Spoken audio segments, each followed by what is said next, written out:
All right, good morning. It's Taco Tuesday. This morning we're going to taco about Kanye. Got him some Jesus. Yes, and all jokes aside, it looks like Kanye really did get him some Jesus. And if I'm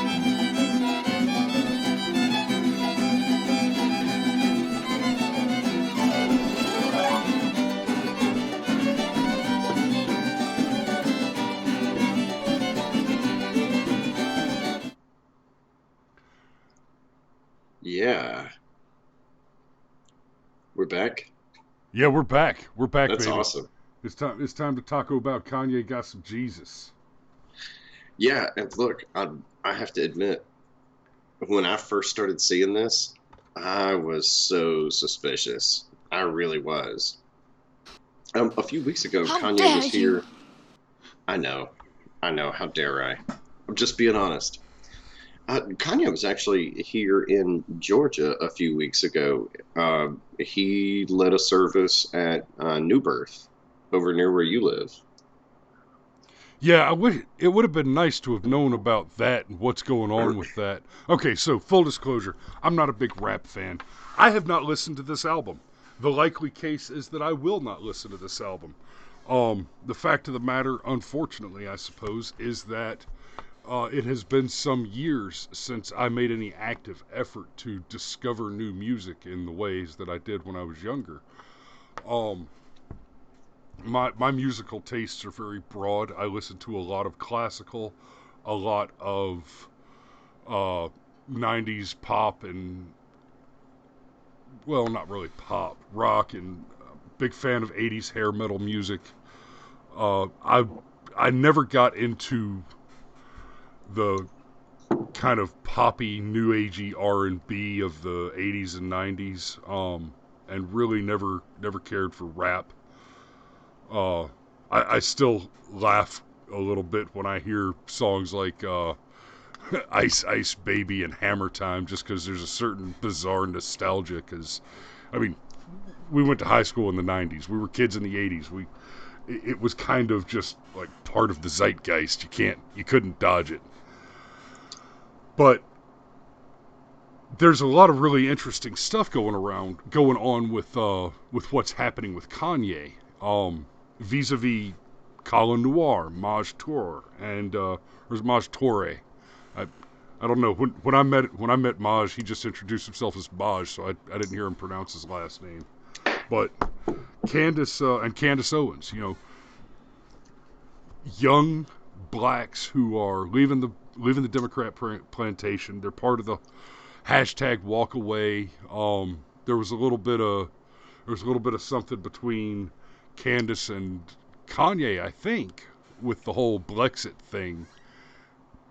But this is this is a very interesting move because uh, uh, I think Crowder put it best. Stephen Crowder pointed out that what Kanye's doing here, there's definitely a whiff of authenticity to it, um, because it's high risk. And Crowder gave the counterexample of Miley Cyrus, who was Little Miss Wholesome, Little Miss Girl Next Door, while she was doing country music. And now that she's in more of the pop scene, she's she's suddenly pro LGBT. She's come out as gay. She, Pansexual, I believe, but whatever. Um, the but the fact of the matter is, she lives her life in marketing convenience. Like, her identity is the one that is most effective for a convenient marketing strategy to sell whatever kind of music it is that she's making at the moment. She'll probably put out a gospel album and find herself some Jesus in, I would have said, in 2 to 5 years, but who knows? This might be a set of coattails that a slacker poser like that just loves to hop onto. And that's another interesting thing that we might see from it. Um, we may see a cultural shift in this direction, and there will be a lot of criticism of anyone who follows Kanye on this path, as being inauthentic, as riding his coattails, as not not being original and the like. But Kanye, um, he's been a very vocal pro-Trump MAGAteer, and now this apparent revival into Christianity. These are very high risk maneuvers for somebody in his industry. Nobody in his industry is going to take this well. And he's already he's sucking down a lot of criticism over it, and clearly is unperturbed, unplussed by it. Because he moves right forward with doing this album, and I think that when history recounts this period in our culture, there will be two things. That's the election of Donald Trump and the conversion of Kanye West, or the rejubilation of Kanye West. Those two events will be credited with the ceasing of America's descent into communism and utter moral decay. Well, I hope you're right about that, because I don't know that anything will ever cease it. But no, I think all we can hope for at this point is a slowdown. But I'll take what I can get. I have listened to the album, and it's not exactly my cup of tea to begin with. I don't dislike rap. There's actually quite a bit of it that I enjoy. But the newer rap, like, there's so much mumbling and auto-tune and all of this. It's kind of obnoxious. That being said, this new album from Kanye, Jesus is King, is a fusion of gospel and hip-hop. And I tried to pay really close attention to it, not just, for the music itself, but for certain things in the production quality. Tried to pay attention to the lyrics and all of that. And I think it's actually pretty fair to say that this album is basically Kanye West's testimony in song form. And that is a thing that Christians are expected to do. They're expected to testify. I was a sinner, and now by the grace of Jesus, I am redeemed. And that is basically the theme that is on this album over and over and over and over again. And a couple of interesting things about this album. Kanye collaborated with people, because if you're going to have a choir, you have to have a choir to collaborate with, just for example.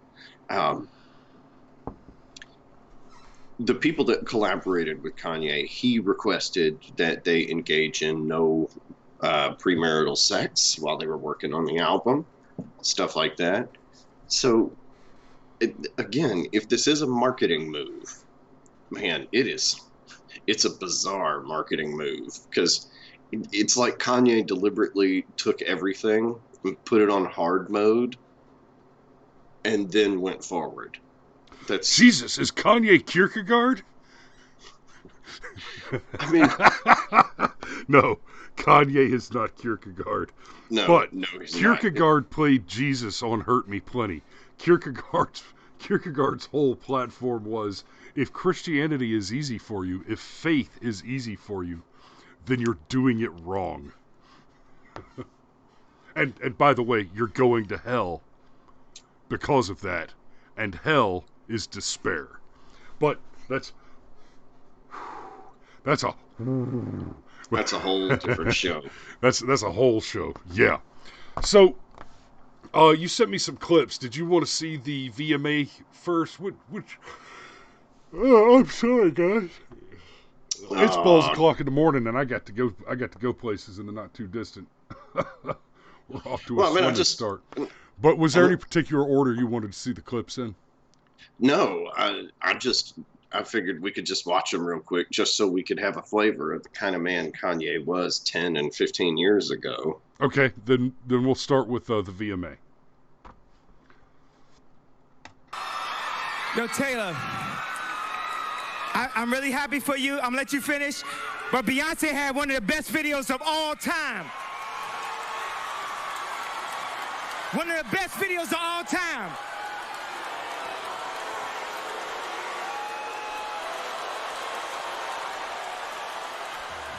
Green Day, during their speech, lobbied for MTV to live up to its name. So, I just want to thank Mark Webb, the director. Don't care about Green Day. Right. So, And that was just for context. That was around the same time as the whole Oscars so white hashtag, right? I think that was actually before the Oscars so white hashtag. What happened there is, this was back when Taylor Swift was still singing country music instead of pandering pop music. And country stars didn't normally win VMAs because, well, I mean, MTV, you know? Right. And Taylor Swift won a VMA, and she's in the middle of saying how much fun it is that she actually won a VMA as a country artist. And Kanye just walks up and takes the microphone and says, "I'm going to let you finish, but Beyonce had one of the best albums of all time." And, wow. What a jerk. Like, have you seen the meme? I think it's fantastic. It actually shows the picture of the two of them side by side, and it says, "I'm going to let you finish, but if you had to guess which one of these would be a pro-life Christian, you'd have guessed wrong." Oh, man. I think my favorite meme that I've seen in the last 2 days was this healthy-looking black man with about 15 or 20 kids sitting around him, and the tagline says, "This brother couldn't pull out of a garage." The less well off as slow as possible. I mean, this is Red Cross is doing everything they can. We already realize a lot of the people that could help are at war right now, fighting another way, and they've given them permission to go down and shoot us. And subtle, but in even many ways more profoundly devastating, is the lasting damage to the survivors' will to rebuild and remain in the area. The destruction of the spirit of the people of southern Louisiana and Mississippi may end up being the most tragic loss of all. George Bush doesn't care about black people.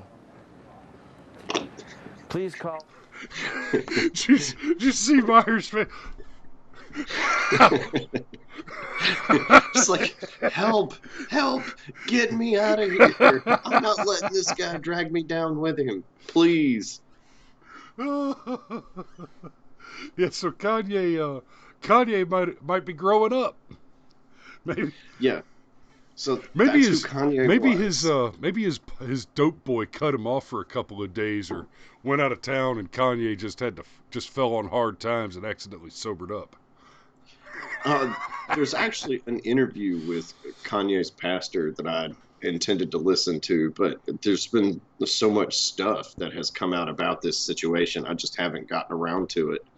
But the basic byline is that Kanye's like all other people. It just needed a redemptive moment, and that's what happened here. And that's one of the fantastic things about using Christianity as a basis for morality, is that you can have redemption. You can go, okay, I thought I was going to sneeze, and then I willed that sucker to go away. You made a great oh man, that face. I might have to snag that out of this clip and turn it into a GIF that we recycle. That was pure willpower. That was pure willpower right there, baby. But that's one of the fantastic things about having Christianity as a basis for morality, the redemptive arc, the I can be better today than I was yesterday. Because one of the important things about forgiveness is it's not just that you forgive other people and that sets you free. You forgive yourself and you realize it doesn't have to be this way anymore.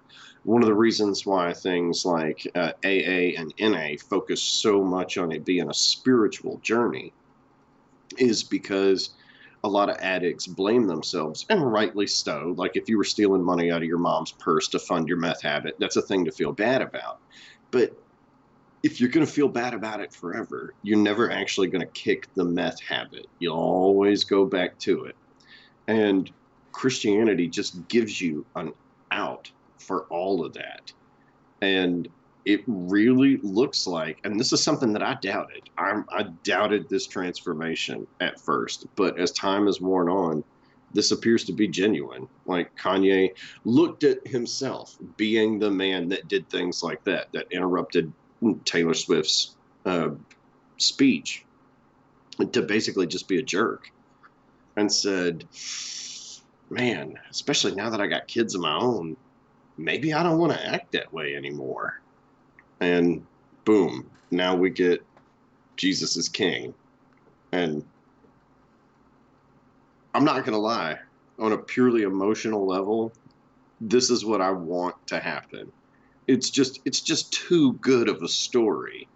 Black rapper with a bad attitude, changes everything around, becomes a full-blown magateer and converted Christian.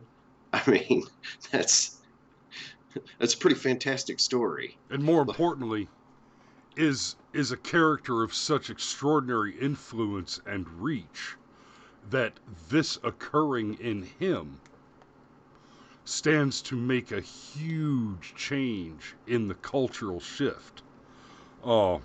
That's amazing. That's fantastic. As we've discussed on this show many, many times, I personally have some problems with Christianity. 3 primary tenets, and I'm not going to go into a lot on that right now, but I also believe wholeheartedly that Christianity is the most efficient and effective vehicle for the transmission of morality into our youth in this country, and that the alternatives within baseline Abrahamic monotheistic religions don't stack up. In fairness, the only reason that I say that Judaism doesn't stack up against Christianity for this particular application is it doesn't have the reach that Christianity does. And then obviously Islam is the faith of monsters, and it cannot be tolerated. But well, Judaism actively discourages converts. Like, you gotta go to school to be a Jew. You don't have to do anything other than change your heart to be a Christian. Right. And that's an important difference.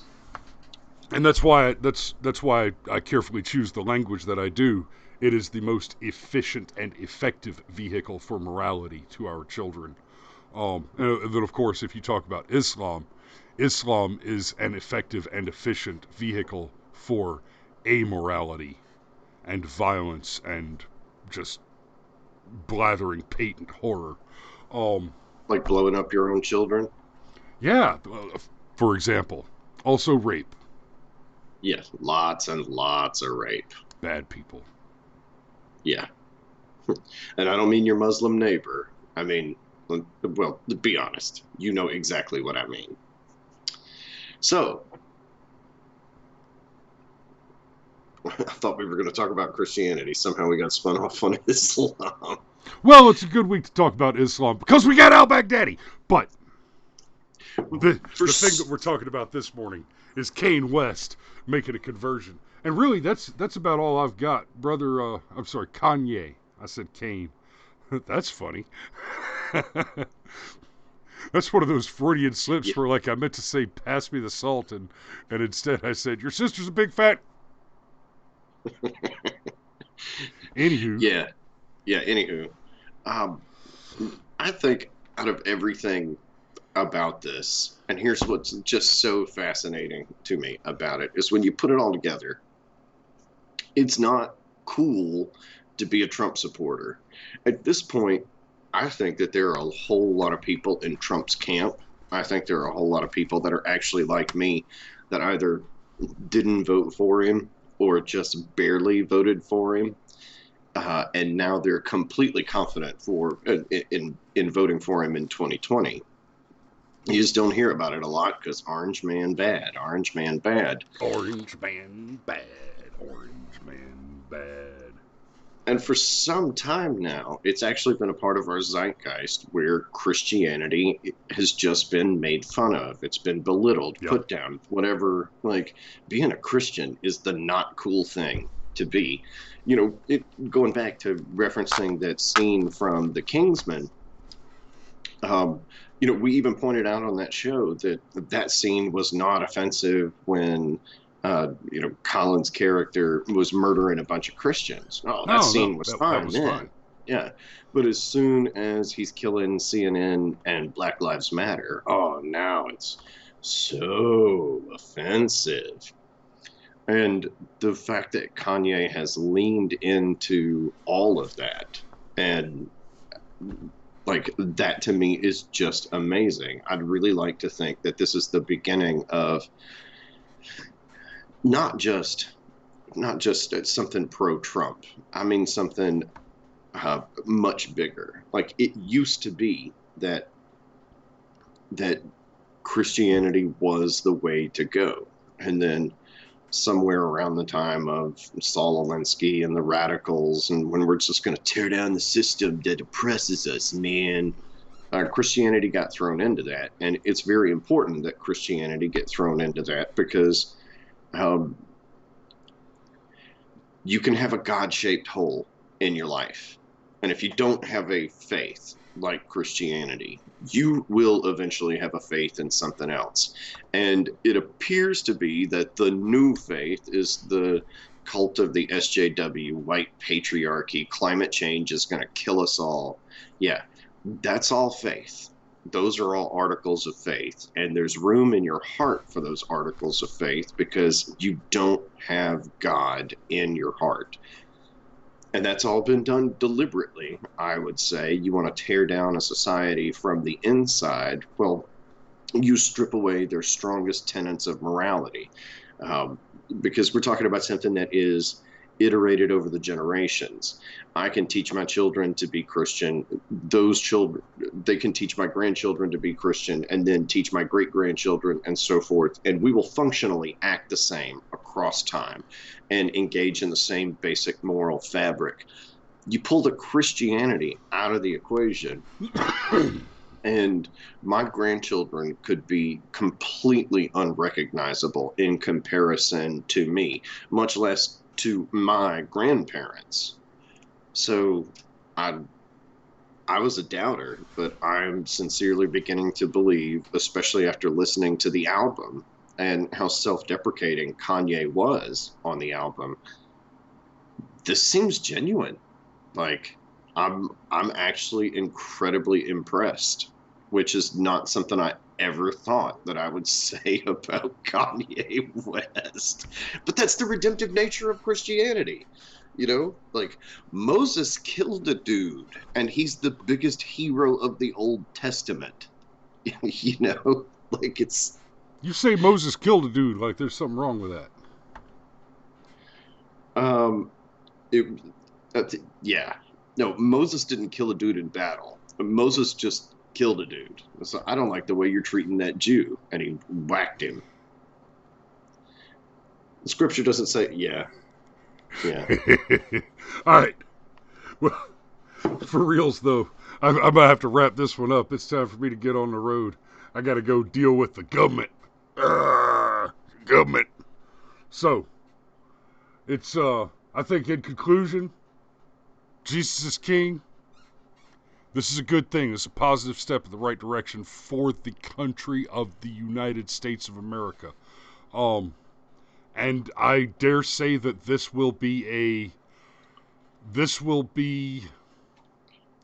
a useful and helpful element toward the re-election of Donald Trump as well. So yeah. There's nothing but good coming out of this. I mean, this is going to end up being the week of... Yeah, this is going to be the week of Totar Wins. Yeah, I think this Totar Win Thursday, we might have to go out of our way to do a slightly longer show, even if it means starting a little earlier. And a whole lot of this. And probably a little bit of this. And if I'm being honest, a smattering of this. Yeah. because, well, it's been this kind of week. So far, and real quick before we go, I'm just gonna. How dare you? Yep. I dare. I dare. In fact, I'm gonna quote Kanye real quick before we go off the air, and it's use this gospel for protection. It's a hard road to heaven. We call on your blessings. We put our faith in the Father, the King of the kingdom. The demons are trembling. Holy angels defending. We put our faith in the Father. That's the chorus to one of the songs on this album. Sounds sincere to me. All right. Yeah. Well, ladies and gentlemen, we'll see you tomorrow morning. Be safe out there. It's time to go to work. Yes, sir. I will talk at you later.